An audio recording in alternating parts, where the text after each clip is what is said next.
দেখুন আপনারা, আমি কাঁঠাল গাছ অবশ্যই উঠে ফেলছি। এখন আশা করি দেখি কাঁঠালটা পাকছে নাকি। সবগুলোই তো কাঁচা।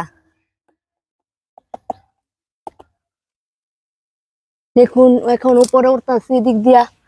দয়া করেন দেখেন, গাছে উপরে পুরাটাই উঠবো আগা পর্যন্ত, যেখানে যেখানে কাঁঠাল আছে। ছোটবেলাতে আস্তে আস্তে গাছে উঠতাম, তো ওখান থেকে আস্তে আস্তে শিখতে শিখতে যেমন সব গাছে উঠতে পারি।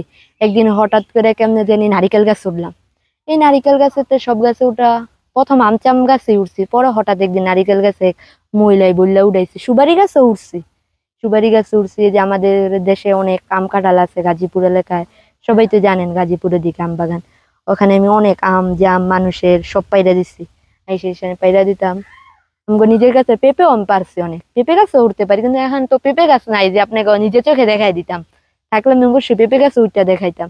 কোনো কাজ নাই যে এমন কিছু না পারি, যে সব পারি আল্লাহ দিলে। আল্লাহ ভবিষ্যতে আরো জ্ঞান দেখ, আরো কিছু আশা করি আপনারা যদি চান আমি আরো কিছু আপনাদের পর্যায়ে নিয়ে আসবো।